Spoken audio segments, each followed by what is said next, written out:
You can see that mountain. You can walk to it. You can climb every single inch of its jagged peak. But you are still a prisoner. Game studios spend hundreds of millions of dollars to make you feel like a god in a sandbox. Yet the more open the world is, the more invisible the walls become. This is the billion-dollar lie of modern gaming. In the next 10 minutes, you will learn why total freedom would actually ruin your favorite games. We are going to peel back the graphics to show you the psychological traps designed to keep you on a leash. By the end, you will never look at a map icon the same way again. We live in the era of the AAA open world.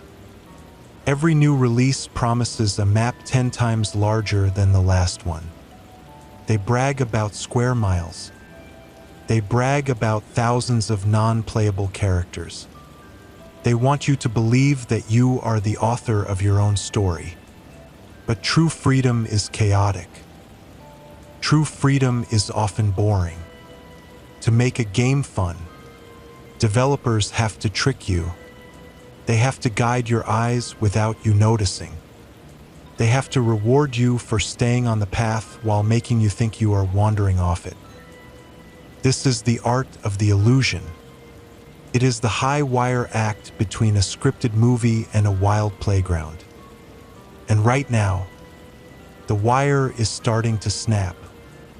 The first trap is the checklist of doom. Think about the last Ubisoft game you played. You climb a tower. The fog clears. Suddenly your map is covered in 100 tiny icons. This is not exploration. It is a grocery list for a digital janitor. The game is telling you exactly where the fun is. It is also telling you where the fun is not. When a game marks every treasure chest, kills the joy of discovery, you are no longer looking at the beautiful landscape. You are looking at the mini-map in the corner of your screen. Your brain stops playing a game and starts completing a data entry project. This is the paradox of choice. When you can do anything, you often end up doing nothing but following the dots. Developers use this because they are afraid. They are afraid you will miss the content they spent 3 years building. So they force your face into it. They turn a wild world into a controlled theme park. Then we have the narrative leash. Storytelling requires pacing. It requires a beginning, a middle, and an end. But open worlds hate structure. If the world is ending in the main story, why are you spent 3 hours racing horses or collecting herbs? This is called ludonarrative dissonance. It is the gap between what the story says and what the player does. To fix this, developers use invisible walls. Not literal walls, but level gating. If you walk too far east, the enemies suddenly have skull icons over their heads. They will kill you in one hit. The game is not saying you cannot go there. It is just making the cost of entry impossible. It is a velvet rope at a high-end club. You can see the party, but the bouncer says you are not on the list yet. Your freedom is restricted by your stats. This turns exploration into a linear progression disguised as a circle. Let's talk about the empty canvas problem. Size is a marketing gimmick. 1,200 square miles sounds impressive on a retail box. But if 80% of that space is empty grass, is it actually a world? Or is it just a loading screen you have to drive through? Games like Starfield or No Man's Sky use procedural generation. They use math to build planets and outposts. But math has no soul. You start to see the patterns. You see the same rock formation. the same abandoned base, the same alien plant. Real freedom requires depth, not just width. When every location feels the same, your choices feel meaningless. It does not matter if you go north or south if the destination is identical. This is the wide as an ocean, deep as a puddle syndrome. It creates a sense of loneliness that the developers never intended. The third trick is scripted spontaneity. You are riding your horse through the woods. Suddenly, a woman screams for help. You stop. You fight off the bandits. You feel like a hero who just happened to be in the right place. But you were not. That event was triggered because you crossed an invisible line on the ground. It was a play performed for an audience of one. Games like Red Dead Redemption 2 are masters of this. They make the world feel alive by reacting to you. But the reactions are pre-written. If you try to break the script, the world breaks too. Try to save a character the game wants dead.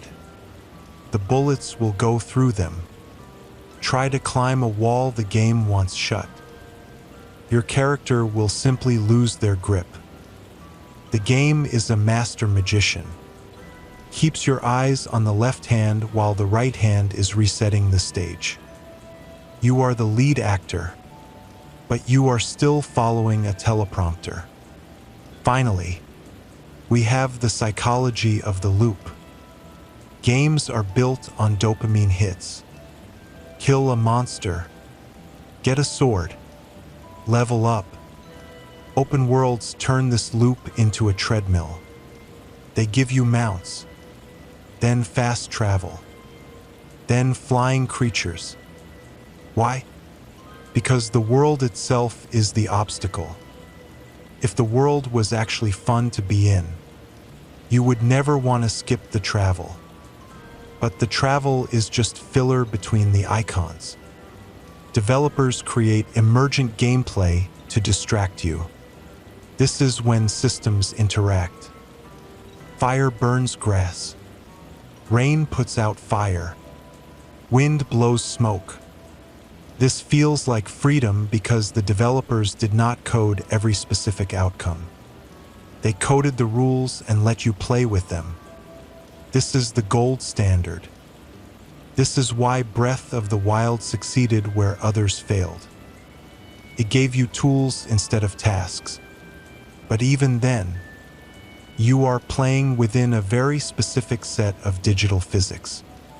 You are a lab rat in a very expensive, very beautiful maze. The ultimate truth is this: we do not actually want total freedom. If a game gave you real freedom, you would spend 40 hours doing taxes or waiting in traffic. We want the feeling of freedom without the consequences of reality. We want a world that revolves around us, where every mountain is a challenge, and every sunset is a reward. The illusion is the most important part of the game. When the illusion is done well, you forget the walls. You forget the code. You forget that you are sitting in a chair staring at a piece of glass. The best open worlds are not the biggest ones. They are the ones that respect your curiosity. They are the ones that stop treating you like a consumer and start treating you like an explorer. Real freedom in a game is not about how far you can go. It is about how much you care about where you are. So the next time you see a distant peak, do not just look at the map. Look at the horizon. Ask yourself if you are going there because the game told you to, or because you actually want to see what is on the other side. Because in the end, the game is only as big as your imagination allows it to be. The walls are only there if you try to walk through them. And as long as you believe the lie, the world remains wide open. But remember, You can see that mountain, but you are still a prisoner. If you enjoyed this deep dive, hit the subscribe button and the bell icon. Join the community in the comments and tell me, which game gave you the best illusion of freedom? Let's talk about it.